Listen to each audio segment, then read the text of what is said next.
We all love the low country lifestyle, which is why we should do our best to protect it. To get insurance that helps you protect your home from whatever the low country throws at you, contact CT Lowndes & Company today. Their local agents can review your coverage to help make sure you're properly protected. CT Lowndes & Company has been helping protect and insuring the low country since 1850. Visit ctlowndes.com to learn more and request a quote. That's ctlowndes.com.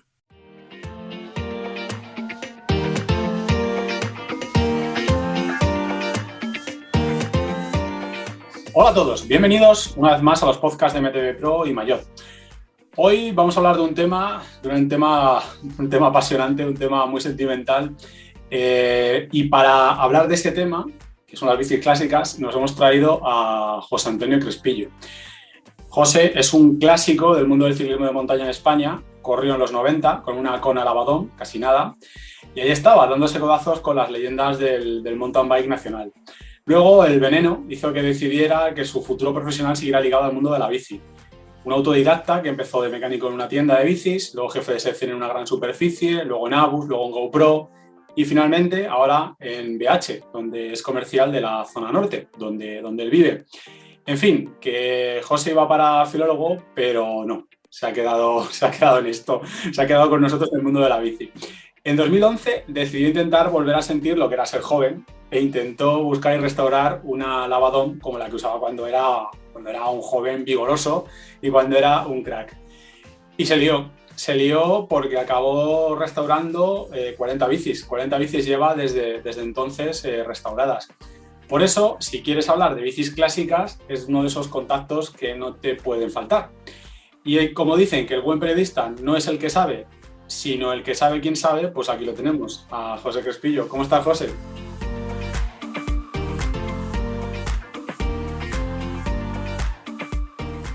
Muy buenas tardes, Luismi. ¿Qué tal? Pues muy bien. Vaya resumen más bueno que me has hecho. Está muy bien. Es lo poco que se me da bien en la vida, así que lo he intentado. Oye, 40 bicis restauradas. Nada más. Pasión, locura, ¿por qué? Pues, la verdad es que habría que retrotraerse a algo más de 30 años atrás, cuando allá por el 91 yo empecé a competir en bici de montaña, fíjate, casi nada.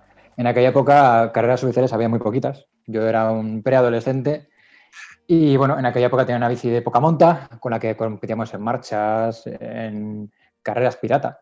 Entonces, si te acuerdas, existían en aquella época. Sí, había carreras en las que, bueno, te enterabas por una tercera persona que en el pueblo de al lado había una carrera y nos juntábamos ahí todos a cholón, como diríamos, de todas las categorías, de todos los padres y madres, y nos juntamos y competíamos allí. Y, bueno, en el 93 empecé a competir ya federado y allí tuve mi primera bici de verdad, como que dice, una Kona Lavadón de color blanco, con la que competí varias temporadas del Open de Euskadi, alguna carrera a nivel nacional, y digamos que ahí en ese momento ya sí que surge el amor, la pasión por este deporte, que es lo que me ha llevado ahora estos últimos ya 11 años largos a restaurar y a concentrarme sobre todo en lo que es en la restauración y colección de bicis clásicas de los 90, todas aquellas bicis que yo veía en las portadas de las revistas o en los vídeos o en las parrillas de salida de la época y que nunca pude tener, porque claro, estamos hablando de bicicletas tope. En los vídeos de VHS. En VHS, bueno, sí, habría que matizar eso, sí, efectivamente, VHS. Sí, bueno, de hecho ahora todo el mundo que quiera puede meterse ahora mismo en YouTube y encontrar las famosas carreras del Open JB, del Coronas, del Larios. Bueno, era una época muy loca y sí, como dices, pues todo se grababa en VHS o con las Handycam que traía alguien de la familia para poder grabar y tener un pequeño recuerdo de la época, de los 90. Y bueno, pues ahí nació todo lo que es mi amor y la pasión por este deporte, que bueno, gracias a Dios y por la pasión y por la perseverancia y trabajando con mucho ahínco, pues he llegado a compaginar, ¿no? Y bueno, a compartir. Pero de una pasión, hay una cosa que es tener pasión por un deporte y otra cosa es restaurar 40 bicis. Ahí hay un tema ya un poco más enfermizo que es en el que queremos profundizar. Yo creo que eso casi roza la psicopatía ya. Así en esto escuchando ahora mismo dirá esto, 40 bicicletas. Sí, he llegado a restaurar 40 unidades. En la colección actualmente tengo unas 16 o 17. He ido vendiendo algunas unidades a otros coleccionistas, en otros lugares, de Europa, porque al final el círculo del tema de restauración es relativamente cerrado. Y bueno, sí, en los últimos 11 años he restaurado 40 unidades, a cada cual más espectacular. Y como dices, sí, todo es fruto de la pasión y de volverte un poco loco, porque cuando empiezas con el tema del coleccionismo siempre encuentras algo nuevo. algo que te llama de nuevo la atención, algo que recordaste en su momento, algo que te incita a empezar de nuevo, ¿no? Y la verdad es que en algunos momentos me llegué a liar hasta con 5 restauraciones a la vez. Sí, es Pero, muy loco. pero para que los que nos escuchan se hagan a la idea, tu joya más preciada. Mi joya más preciada. O me haces un top 3, lo que quieras, pero para que se hagan una idea de lo que cuando estamos hablando de Vale. bicis de los 90, de lo que manejas. Vale, la verdad es que, bueno, he restaurado algunas unidades muy espectaculares y muy icónicas, de las que luego me he desprendido por diferentes circunstancias. Pero si tengo que hacer un top 3, te diría que la principal es la Klein Attitude HLF, que es Horizon Linear Fade, que es la de color violeta y azul, para ponernos un poco en idea mental. Esa sería la top. De hecho, la llevo tatuada en el brazo. Ya te la enseñaré. Me la he tatuado en el brazo derecho. La segunda sería la Kona Hey Hey de 1993, de titanio. Esto es porque, bueno, yo empecé a competir con una Kona Albadón, como te comenté, y en aquella época, pues, competían en el equipo JB Kona los famosos Asier Albizua, los hermanos Eriz, Vicente Martínez, y yo veía esa bicicleta en las paredes de salida, ¿no? Y es la bici que siempre hubiese deseado tener, que siempre he soñado tener. Esa estaba ahí. Y esa, a día de hoy, bueno, estas dos las sigo manteniendo en mi colección. Y la tercera unidad, ostras, aquí sí que me pones en un aprieto. Pero te voy a ser sincero, mira, he restaurado auténticos pepinos, tengo auténticas joyas en la colección, pero me quedo con mi Kona Lavadome del 93, la misma bicicleta con la que traté de empezar esto de la restauración y con la que me lié, y que por fin he cerrado el círculo hace tan solo unos meses, no te lo pierdas. Hace solo unos 8 meses que he conseguido esta unidad con la que empecé buscando hace 11 años. Así que ese sería mi top 3 ahora mismo. Vale. A ver, y esto es una pregunta que tenía muchas ganas de hacerte, porque Venga. bueno, cuando monto en bici con José Aranda, que es un colaborador nuestro, y ¿Sí? él es dueño de una GT Sixan, y siempre ya yo le pregunto, porque ya yo veo los precios que se manejan por ahí. Que yo le pregunto, a ver, los coches y motos clásicas ya son todo un mercado. Incluso hay gente que invierte en eso. ¿Hay negocio en esto de las bici clásicas? Porque, Vale. digo, tengo unos preciotes por ahí. ¿Hay business o no hay business? Vamos a ver, hay business siempre y cuando tengas el material adecuado. Siempre tenga, esa sería la frase principal, siempre y cuando tengas el material adecuado. ¿Por qué? Porque esto es como el cocainómano, ¿no? Como el que consume o el que solo pasa. Para que los entendamos rápidamente. Ya sé que es un símil un poco particular, pero sí, es así. Yo me he metido en una vorágine de restauración que ha llegado a consumir muchísimos recursos económicos y de tiempo para luego tener bicicletas que resulta que su valor de mercado no llega ni a la mitad de lo que yo he invertido en ese tiempo y en restaurar pieza a pieza. Eso no es business. Eso no es business, ni de lejos. Entonces, sí que hay algunas bicis que se están revalorizando de una forma muy loca, como pueden ser las Klein, o como pueden ser algunos modelos de Yeti, o algunas cosas muy exclusivas, como pueden ser algunas Merlin de titanio. Hablamos de los primeros cuadros de titanio de los años finales de los 60, primeros de los 90. En ese caso, si tú ya dispones de una unidad, sí que te puedes lucrar medianamente con ella. Pero si esperas hacer negocio de tu colección de bicis clásicas, al menos a día de hoy, es muy complicado, por no decir imposible, a no ser que tengas, lo he dicho, una colección de 8 o 10 claims que de aquí a un tiempo puedas vender pues, quizás por el doble de lo que valen ahora. Pero te diría que no. En cierto modo se parece un poco a lo que pasa con los coches y las motos clásicas. Sí, Siendo un coleccionista con un 2 caballos, a lo mejor no hacer mucho negocio, pero bueno, si tienes otro coche un poco digamos, más de campanillas, pues igual sí. Entonces, business, poquito. No, olvídate. Esto de momento es palmar pasta y palmar pasta y palmar pasta. Salvo que tengamos algo en el trastero o consigamos o alguien no sepa Algo muy precio, que una claim, tu vecino tenga una sí. claim que no sepa lo que vale y te la deje a precio de derribo. Que eso es un problema, porque claro, ya la gente cuando va a vender algo entra en Wallapop y descubre que de repente es medio rica, porque no tienen ni idea de lo que valen las cosas y a veces le pasa. A día de hoy se ha creado una especie de como de burbuja y también es cierto que como hemos dado mucha visibilidad a algunos coleccionistas en varios grupos de Facebook o foros de internet, entonces hay gente que no sabía el valor de las piezas que tenía y nosotros también, pues, quizás por nuestras ansias de recuperar ciertas bicis, también hemos ido sobrepujando, incluso en algunos momentos, el valor de algunas bicis y claro, llega también a oídos de algún neófito que su Klein o que su bici X pues, es una clásica que puede estar más o menos cotizada Y ocurre como sucedió hace poco en Wallapop, que algún loco, al escuchar que las cintas VHS están muy cotizadas últimamente, ha puesto el Rey León a 60.000 euros.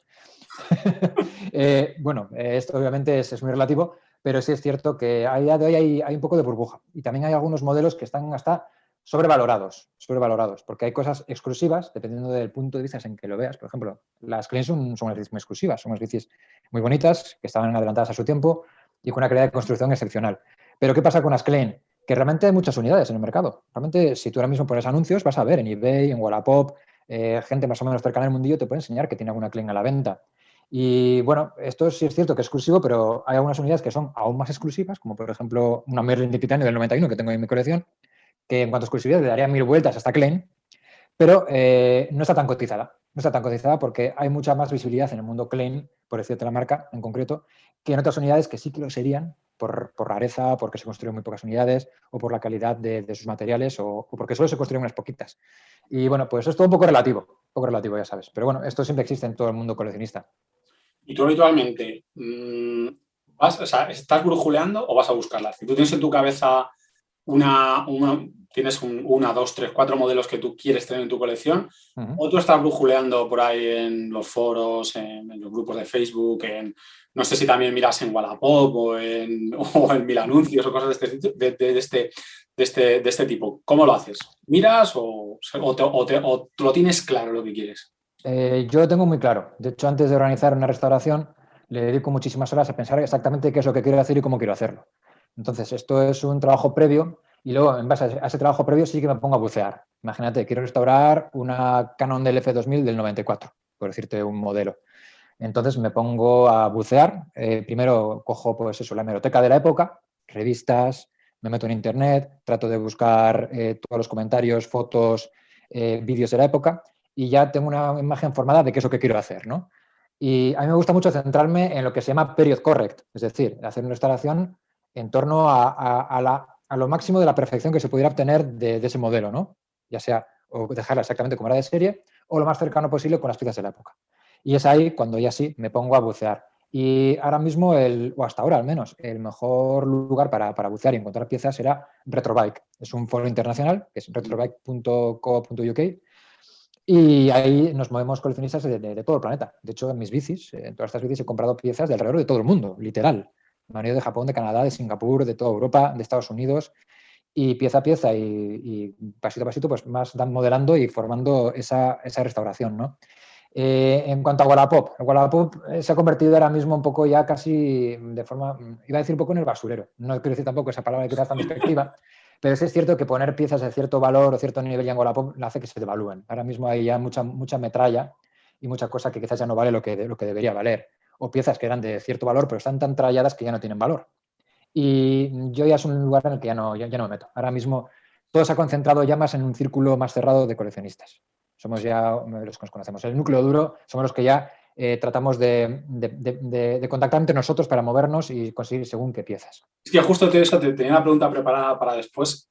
O sea, que tenéis ahí un grupo de trading, un grupo ahí Efectivamente. de coleccionistas, de gurús, que lo tenéis, hay mafias, lo tenéis ahí. La hay, exactamente la hay, sí, sí, sí. De hecho, bueno, hay mucha gente que conozco del núcleo, digamos, duro, ¿no? Del mundo de la restauración, aquí en España en concreto, que de hecho tiene colecciones aún más bestias que las mías. Pero bueno, es gente que en el tema de las redes sociales, si vas a conocer, pues no lo iba tan bien o no le apasiona tanto como a mí, que a mí me gusta, pues eso, compartir, me gusta informar y me gusta, pues eso, dar a conocer mis conocimientos y lo que estoy haciendo al resto de la comunidad biker. Hay gente que no lo hace, pero tiene auténticas barbaridades en sus casas o en sus lugares donde tienen colecciones bastante tremendas de no entender nada. Sí que lo hay, sí. Lo de la mafia lo digo desde el cariño. Sí, por supuesto. Aunque alguno que otro no veas. Lo único que, bueno, a ver, venga, tenemos coleccionistas, tenéis ahí un grupo duro, pero ¿hay esperanza para los que no tenemos ni idea de este mercado? Es decir, ¿hay esperanza? ¿Tenemos posibilidades de conseguir algo que merezca la pena? La hay, pero se empieza a poner cada vez más complicado. Porque esto lo he vivido yo también. Por ejemplo, desde que empecé a restaurar en el año 2011, yo conseguía piezas en estado bueno o muy bueno, a un precio, digamos, lógico. Y esas piezas a día de hoy o bien ya casi no existen, ya casi no se mueven en el mundillo coleccionista, o si ves alguna unidad están prácticamente al triple o al cuádruple del precio que yo pagué hace 10 años. Con lo que la cosa empieza a ponerse complicada, sobre todo a nivel económico. Porque si quieres algo, vas a por ello, es posible que encuentres esa pieza, pero vas a tener que pagar unas cantidades muy, muy locas. De vez en cuando, pues sí, aparece alguna unidad, pero en este caso lo mejor es tener contactos. Lo mejor es tener contactos, hablar con alguien que sepa y, como decías tú al principio, lo importante no es saber, sino tener el teléfono del que sabe. Y, y bueno, contactar con aquellas personas que se muevan un poco en el mundillo y te puedan conseguir alguna unidad de una bici que quieras o que sabe que alguien tiene o que quizás pueda poner a la venta en un plazo, digamos, corto de tiempo. Pero no es por desmotivarte, pero la verdad es que a día de hoy empieza a ponerse un poco más complicado conseguir una pieza de coleccionismo, digamos, icónica a un precio relativamente aceptable y en condiciones aceptables, que esa es otra. Bueno, pero también podemos, no sé, una bici clásica aunque no sea tan icónica. Porque una cosa que, por ejemplo, yo hablo con José cuando hemos salido a montar con Aranda, Sí. es que él dice que cuando él se sube la Sixan, lo que le mola es esa sensación de volver para atrás, esa sensación de perspectiva. Yo te lo digo porque yo lo vivo en los coches, yo tengo un 2 caballos y claro, cuando me subo en el 2 caballos, luego me monto en mi coche y parece que voy en una nave espacial o voy en el Enterprise. Claro. Pero es verdad que te pone en tu sitio y oye, y el 2 caballos va y viene y me trae y me lleva si quiero, pero es verdad que te transporta y te da ciertas sensaciones. Entonces, no sé, yo cuando he pensado, por ejemplo, en una bici clásica, pues a lo mejor nunca he pensado en una bici, bueno, lo he pensado, pero no, pero yo ya intuía por dónde iba esto, pero no sé, podemos conseguir a día de hoy una bicicleta sin ser a lo mejor tan icónica, sin ser tan maravillosa. Podemos encontrar una bicicleta que nos transporte a esos 90 o algo así, o a esa época. ¿Tú me entiendes? ¿Por dónde? Sí, te entiendo perfectamente. Y la respuesta es sí, en este caso sí. Siempre vas a encontrar bicicletas de las gamas medias o medias bajas que te van a dar las mismas esas sensaciones puras de los 90, que es lo que andas buscando. Quizás una bici completamente rígida, con una horquilla de suspensión muy sencillita delante y con un grupo pues, de gama media baja, como podría ser un Exage o un Shimano Deore o un Deore LX. De esto sí que puedes encontrar cosas a un precio aceptable y en algunos casos hasta en buen estado. Para, como dices, si volver a sentir esas sensaciones, que son súper particulares, porque ahora que lo comentas, Sí. esto es lo que realmente mola transmitir, ¿no? Al que nos esté escuchando, ya sea un recién llegado al mundo de la bici de montaña o un apasionado como nosotros, ¿no? Que ya con ella experiencia. Y es que, claro, ahora eso que dices tú, la diferencia de conducir un Enterprise a conducir un 2 caballos, ¿no? Ostras, después de montar una bici de 29 pulgadas de última generación, te montas en una bici clásica de hace 30 años y, ostras, esas geometrías, esas cubiertas de 1.95 que agarraban o que agarraban, esos frenos a la llanta cantilever que no frenaban literalmente, que tienes que buscarte la vida para frenar y para trazar la bici, el peso de la propia bici y el tamaño. Si te has fijado cómo han cambiado en tamaño todos los vehículos desde entonces hasta ahora. Y hablamos de coches, motos, bicis. Eso es lo bonito precisamente de tener una bici clásica, de poder disfrutar de esas sensaciones. Y sí, respondiendo a tu pregunta, sí, se puede encontrar todavía alguna cosita por ahí decente para poder disfrutar de esas sensaciones, sí. Oye, y tú cuando buscas esas unidades, ¿qué buscas? Unidades, ya me he hecho que lo planificas bastante bien, pero ¿tiendes a buscar unidades completas o das por hecho que vas a tener que andar haciendo piecerío y teniendo que rebuscar? Y ya de paso, porque no quiero que se me olvide, te hago otra pregunta ¿Vale? sobre las piezas. Por ejemplo, tú necesitas ¿Vale? un XTR trasero. Sí, Y tú contactas con alguien en un foro y tal, pero claro, es que luego ese XTR, aparte de tenerlo, tiene que funcionar, el muelle tiene que funcionar, efectivamente. el grupo, o sea, que tienes que buscar a alguien que te tienes que fiar, porque luego además un grupo no es fácil de arreglar, o sea, perdón, un grupo, un cambio o un desviador no es algo que se arregle fácilmente si está roto, ¿no? Sí, efectivamente. Bueno, esto es... Respondiendo a la primera pregunta, todo va a depender también del músculo financiero que poseas. Esto es claro, porque si al final, si tienes una buena cartera y vas a eBay y encuentras la bici de tus sueños, por mucho que te pidan 4, 5, 6 mil pavos por ella, o la cantidad que pidan, si tienes el capricho, es como todo, lo vas a pagar y te lo vas a llevar para casa. Pero si no tienes prisa, si tu músculo financiero es más bien justo o tienes que ir haciéndolo por fases, porque, ostras, todos tenemos una vida, ¿no? Hay más cosas aparte de esto, las bicis clásicas. hay que mantener una hipoteca, hay que vivir, hay que comer. Bueno, Tienes que sí, intentar que no te echen de casa, que también es también, efectivamente, sí, eso es importante. Sí. Yo, bueno, en mi caso concreto, no estoy casado y no tengo hijos, eso también hace mucho. No Eso es ayuda. Cuando he llegado a tener el salón y la entrada de la casa a reventar de bicis, nadie ha venido a decirme, chaval, tienes un problema. Pero bueno, volviendo a lo que te comentaba, sí, se puede conseguir piezas, se pueden conseguir piezas. Existe. Luego también depende mucho del nivel de exigencia que tú te pongas en tu restauración, porque siempre vas a encontrar piezas en diferentes estados de conservación. Desde aquellas que son usables, pero están bastante trataditas a nivel visual, hasta aquellas que funcionan bien y con alguna marquita aceptable, hasta aquellas que son NOS, el NOS que nosotros llamamos que es New Old Stock, que es una jerga que usamos entre los coleccionistas para saber que es algo completamente nuevo a estrenar. Y todavía hay cosas que caen en caja, que están guardados, pues eso, de coleccionistas o de tiendas que han ido liberando stocks antiguos de sus tiendas y poniéndose a la venta. Entonces, en función de esto, pues tú vas a decidir qué nivel darle a tu bici. Es decir, si quieres una bici con un grupo, por ejemplo, un XTR, que es un grupo de gama alta, puedes hacer que la bici funcione perfectamente, pero a nivel visual está un poco más estropeado. Pero a la vez también vas a invertir muchísimo menos dinero. Que si quieres tener una Garage Queen, que como decimos nosotros, una bici para tener colgada en la pared y flipar con ella y babearla todos los días y tenerla ahí como un cuadro de Picasso, y entonces si quieres que esté en perfectas condiciones, es en ese caso cuando vas a tener que invertir mucho más dinero. Entonces, bueno, va a depender un poquito de esas circunstancias. ¿Vale? Ese va a ser más o menos el secreto. Y lo que me comentabas del tema de piezas, la reparación, encontrar piezas que estén en un buen estado. Esto supone mucho ensayo-error y yo me he dado también muchas veces con la cabeza contra algunas paredes. He comprado piezas que estaban rotas y luego el vendedor pues, se ha hecho el sueco. He encontrado también piezas que son potencialmente peligrosas en el sentido de que es que da muchísimo fallo, como las horquillas Judy. Ya estás puesto al día de aquellos famosos cartuchos que reventaban uno tras otro. Y bueno, en concreto mi relación con las horquillas Judy ha sido toda una pesadilla, porque he tratado de restaurar varias y todas han fallado y ha sido un camino de un infierno, un infierno. Entonces, bueno, pues es cierto que también la experiencia del ir restaurando te va dando precisamente esas tablas para saber qué piezas son las mejores, cuáles son las peores, incluso algunas que con una sola foto ya ves si van a funcionar o no, o cuáles son las que tienen una vejez mejor que otras.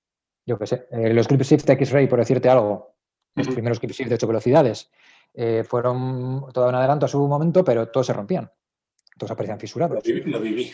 Yo también, lo vi en mis carnes, sí, sí. A mí me duran una carrera, una sola carrera. El Gran Premio de Coronas del Tolosa del año 95. No me acuerdo, que era en Barrizal.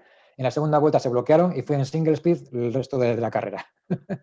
Y todo después ha pagado las 10.000 pesetas que costaban en la época, que son al cambio 60 euros, pero claro, que habría que verlo con la perspectiva de entonces. Sí, pero sí. bueno, sí, es todo un mundo esto. Oye, y te iba a preguntar, si yo quiero ahora mismo arrancar, es decir, si yo aún así digo, venga, como dices, tengo pasta y quiero arrancar y quiero ponerme en marcha, ¿cuál es el primer paso? El primer paso. El primer paso. Venga, te voy a dar hasta el presupuesto. A ver, ¿de cuánto dispones? No, tío, porque aquí la prensa especializada, tío, del mundo del ciclismo, vamos bastante full, macho. Sí, sí, vais a pocos, ¿eh? Venga, lo que gano este mes, 10.000 euros. 10.000 pavos. Sí, eso es lo que gano yo como mínimo cada mes. Joder, bueno, creo que voy a echar currículum ahí en MTV Pro. Échalo. Échalo tu prueba. Tu prueba. Cobro este mes eso, luego hay meses que cobro menos, 8, 9. 8, vale, sí. Y luego hay otros que cobro más, 12, 14. Vale. Veo que vas, sí, bueno, es un sueldo intermedio bastante interesante, sí. Brutos, brutos. Sí, vale. Venga, bueno, va, pongámonos. 10.000 euros. Ostras, con 10.000 euros se pueden hacer cosas muy interesantes, muy interesantes. Todavía no estamos en precios tan locos como para en una sola vez invertir 10.000 euros. 10.000 euros, por ejemplo, para que te hagas una idea, podría costar una réplica de John Tomac, una Yeti o la Raleigh de John Tomac. Uf. Estamos hablando, pero de la auténtica, no de una réplica, de la bici que él realmente usó o de una de las unidades, de las pocas unidades que se construyeron. Las ha habido a la venta. Ahora ya están en manos de coleccionistas o de empresas importantes o de gente que se las ha quedado. Me dices que por 10.000 euros puedes tener la réplica de John Tomac y me dan ganas de vender la casa. Pues fíjate.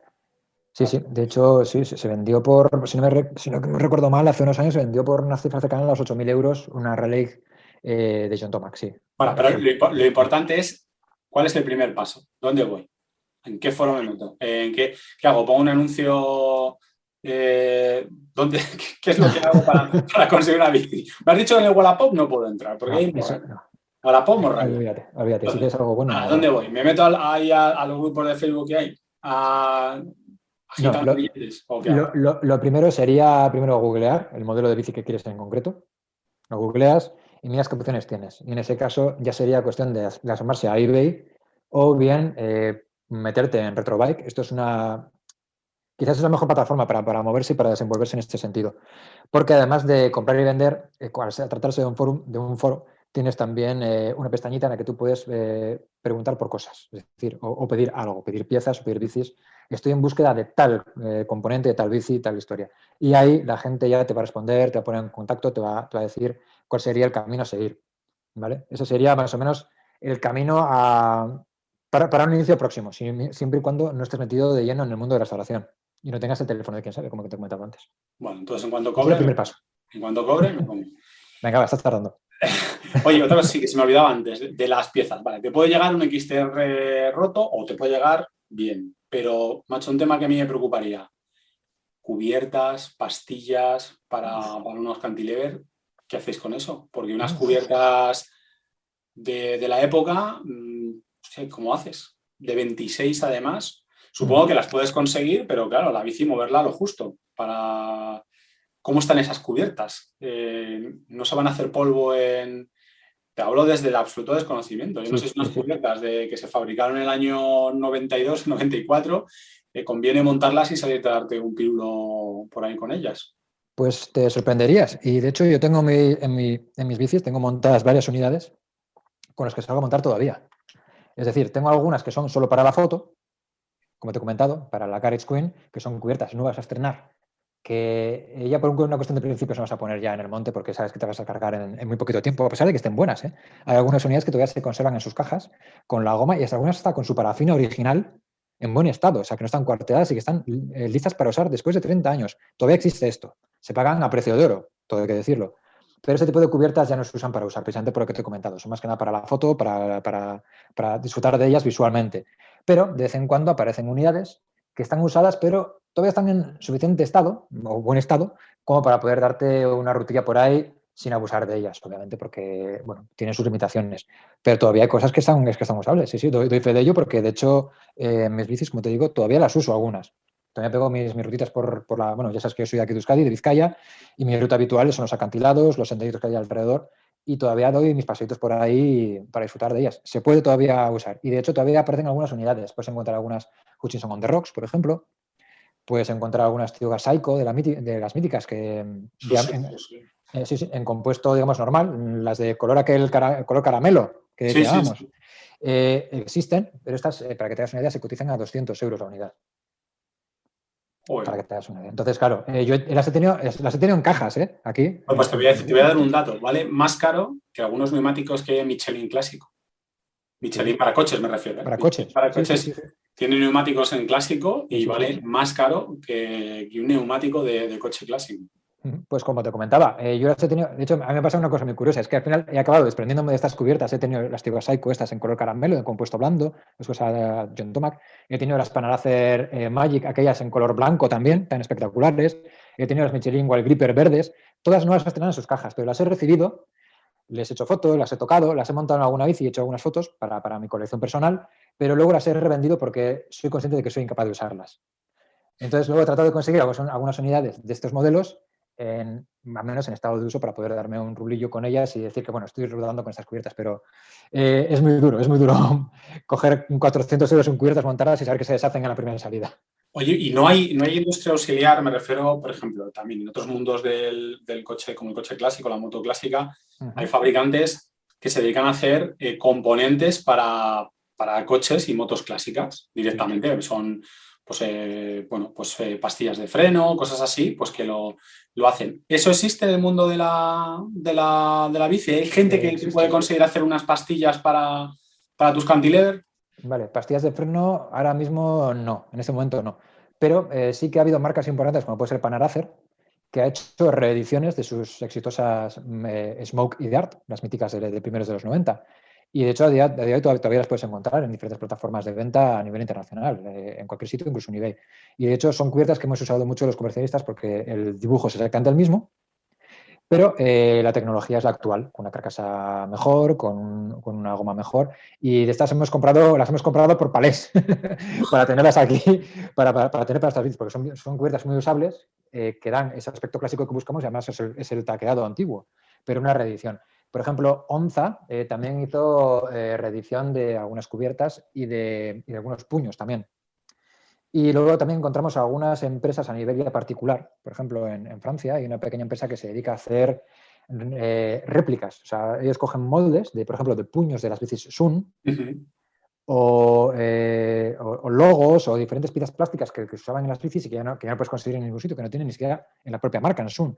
Y estas personas que igual tienen empresas que se dedican al moldeado de piezas de plástico y que también son apasionados del mundo del coleccionismo, pues se dedican a hacer pequeñas tiradas y luego las venden. Esto existe también. Pero como te comento, hay ciertas piezas, es que has hablado de las pastillas de freno. Y es que esto conviene hacer acopio de ellas y ir guardándolas porque cada vez hay menos, se gastan y ya no hay más. No hay más. Esto ya no ha vuelto a hacerse. No ha vuelto a hacerse. Es algo complicado. Sí, sí. Oye, el mundo, por ejemplo, también el mundo del... Perdóname que haga tanta referencia al mundo de la moto y los coches clásicos, porque está bien la referencia, de hecho, sí. Creo que no, que nos puede servir, sí. Sí, sí. La verdad es que llevan poco tiempo. Tanto las motos como los coches llevan relativamente poco tiempo prestando atención a su patrimonio histórico. Y de hecho, pues en alguna marca me consta que ha sido hasta hace escasamente 5 o 6 años que se ha puesto seriamente a recuperar lo que llevan hecho, ¿no? Coches clásicos, documentos, anuncios, fotografía, todo ese tipo de cosas. Incluso hasta hace muy poco no teníamos museos de coches, de motos, etcétera, etcétera. ¿Tú crees que en el mundo de la bici vamos a conseguir en algún momento tener, por ejemplo, un museo de la bici? Sobre todo hablando del mundo de la bici de montaña en concreto. O incluso de la de carretera. Fíjate, yo creo que solo tú lo tienes menos, lo trabajas menos la de carretera, sí. Pero también es llamativo que no hay un museo de la bici. Además, en un país como España, en la que tenemos fabricantes. Sí, sí, no deja de ser curioso, no deja de ser curioso. Y además hablo desde mi experiencia, porque yo trabajo, por ejemplo, para BH en este momento, como sabes, y no tienen su propio museo ahí en la empresa. Algo que cuando yo entré me llegué las manos a la cabeza y dije, ostras, ¿cómo es posible? Pero sí es cierto, yo he organizado pequeños museitos junto con algunos compañeros del mundo de la restauración, juntando mis bicis y las bicis de estos compañeros, puntualmente pues con motivo de alguna competición o de algún evento en la zona cercana. Esto requiere de logística, requiere de mucho movimiento, requiere de cierta seguridad y demás.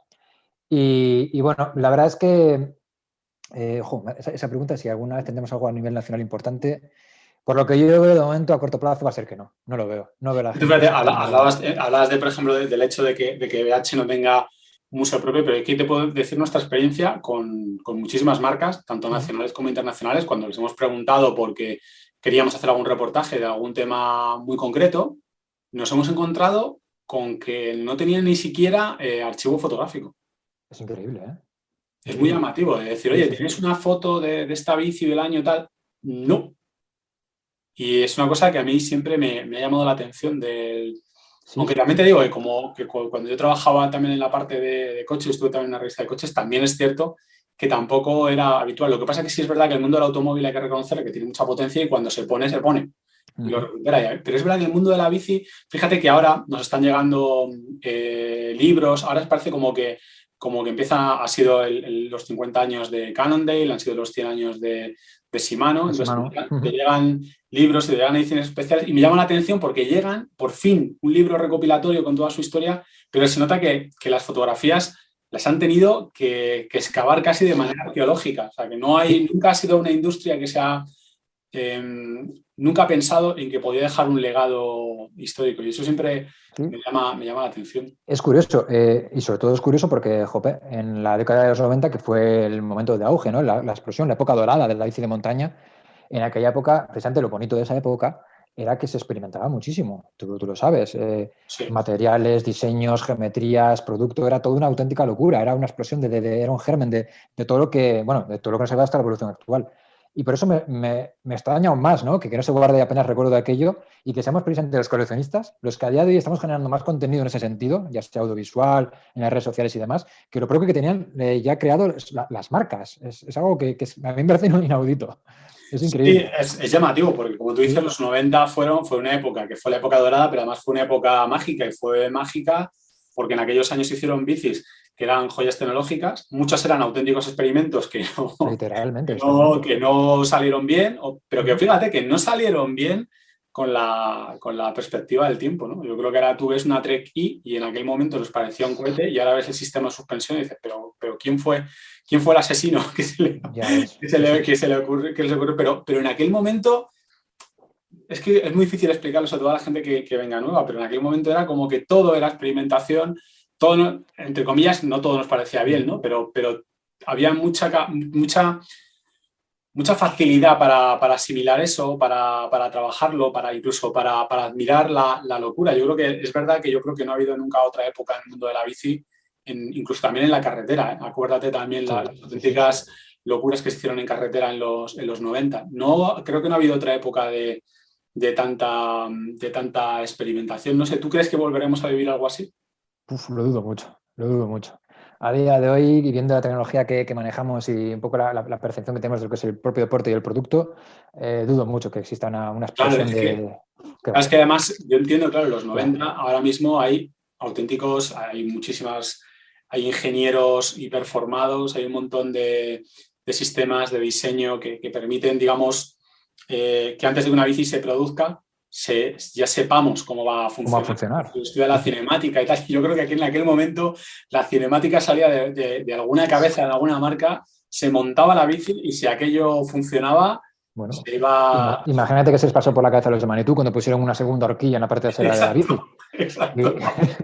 Y, y todo funcionaba, sí, había mucho ensayo-error, pero no había miedo, no había miedo a experimentar, a hacer nuevos diseños, a hacer cosas muy locas. Cannondale, por ejemplo, hacía unos diseños y tenía unas ideas que eran súper bestiales. La Raven era una bicicleta que la veías y no sabías, no sé, como la bicicleta de Batman. Sí, sí, sí, la Cannondale sí, la Super V Raven del 98. Yo qué sé, hay tantos modelos. Bueno, y luego, de todas formas, por ejemplo, hablando de Cannondale, a día de hoy la suspensión Lefty sigue los pasos de la Headstock que ellos inventaron en el Sí. 92. Ese sistema de rodamientos y demás. Y luego también, ellos también sacaron las famosas pilas Magic, que luego son las que dieron paso al sistema PP30. Bueno, ellos, por ejemplo, sí que han conseguido darle continuidad a algunos de sus inventos, pero es cierto que aquella época, pues bueno, pues veíamos diseños, veíamos cosas que eran, sobre todo, espectaculares, espectaculares, en el sentido más amplio de la palabra. Era algo increíble. Sí, ruedas, como llevar ruedas lenticular por los senderos. Sí, sobre todo el tema de las ruedas. Bueno, el tema de. Bueno, claro, cuando al ingeniero Tadashi Yashiro, allá por año 88, le dio por construir una rueda trasera con un hilo de Kevlar, en vez de con radios, y recubrirlo con dos planchas de plástico. Y resulta que con eso estuvimos corriendo durante 7, 8 temporadas. Y era lo más, era lo más. Y fíjate, ahora mismo, pues, ¿a qué se le ocurría hacer algo así, no? Y bueno, suspensiones que funcionaban por elastómeros. Las primeras Manitou, 3,5 centímetros de recorrido con unas gomitas de nada dentro. Bueno, tantas cosas. Pero bueno, era el germen, era lo que tenía que suceder para poder llegar a donde estamos. Eso es bonito, precisamente. Oye, José, de esto tenemos que hablar más. Hay que enseñar más de esto, ¿eh? Ojo, pues yo encantado de la vida, vamos. A otra persona que no le guste más que esto a mí, vamos, que yo encantado, encantado de poder enseñar todo lo que tengo aquí y transmitir esta pasión y estos conocimientos que tengo y que he ido adquiriendo también durante el tiempo. Estaría muy bonito, sí, señor. Pues sí, tú y yo tenemos que hablar y tenemos que ver qué hacemos sobre todo para transmitir todo esto, todo esto que es parte de nuestra historia, que es historia, iba a decir historia viva, historia tecnológica del mountain bike y que creo que a la gente le puede interesar. Y no solo a los nostálgicos que vivimos los 90, unos más que otros, sino también para la gente, yo creo que llega nueva y que, bueno, esto va a sonar muy yayo, pero que lo llegan con todo hecho. Y para que vean, joder, por dónde hemos pasado los cuarentones, Sí, lo que sí. hemos vivido, porque es verdad que, joder, que ver, pues eso, del cantilever al freno V, a los frenos de El disco, disco. ya llegan todos con el freno de disco puesto, leche. Bueno, y con unas geometrías avanzadísimas y con ruedas 29 pulgadas y con materiales súper tecnológicamente avanzados en bicis ya de precios bastante más asequibles. En nuestra época pues eso no existía o te tenías que ir a bicis de gama muy, muy alta, pero pues eso, con unos avances tecnológicos que a día de hoy pues son impensables, ¿no? Estaría muy bien poder transmitir todo esto, toda esta evolución, esto que hemos vivido los que empezamos a competir o atravesamos aquella época porque, bueno, estaría bien que la gente que compite a día de hoy, gente joven y que se acaba de iniciar en la bici de montaña, entendiera cuáles han sido los pasos previos, por dónde hemos pasado, la evolución de esos materiales, de esos diseños, de las bicis en sí, de todo en general, para poder apreciar y sacarle incluso más el gusto, ¿no?, a lo que estás haciendo ahora. Porque, bueno, si nos retrotraemos aún más, realmente, bueno, ya lo sabes tú bien, el deporte, lo que es el mountain bike, es un deporte relativamente, bueno, no relativamente, no, es un deporte nuevo.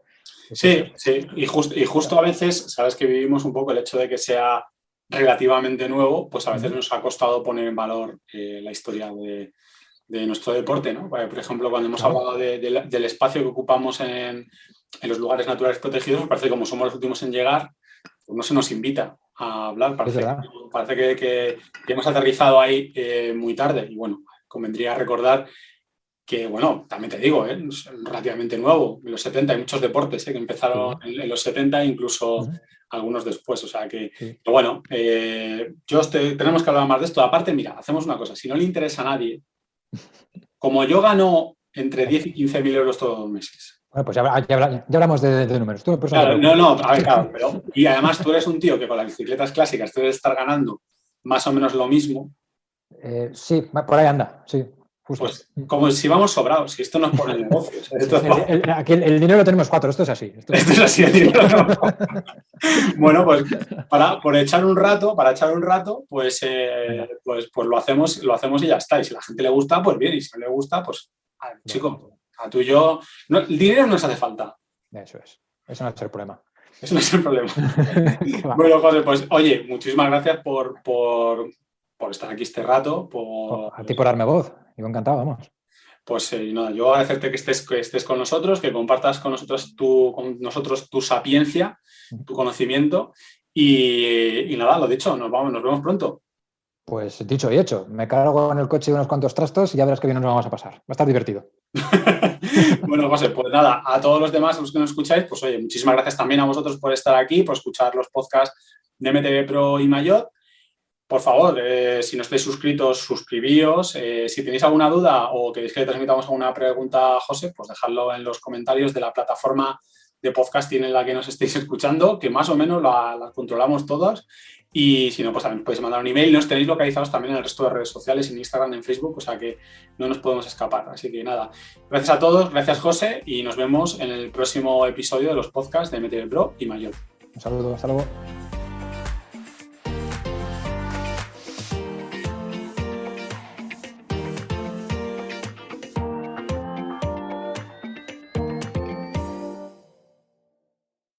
¿Te preocupas por tu familia? Entonces, ¿por qué darles solo huevos ordinarios cuando pueden disfrutar de lo mejor? Eggland's Best, los únicos huevos con ese delicioso sabor fresco de granja, además de la mejor nutrición, como 6 veces más vitamina D, 10 veces más vitamina E y 25% menos de grasa saturada que los huevos regulares, además de muchos otros nutrientes importantes. Así que, dales los mejores huevos. Eggland's Best, mejor sabor, mejor nutrición, mejores huevos.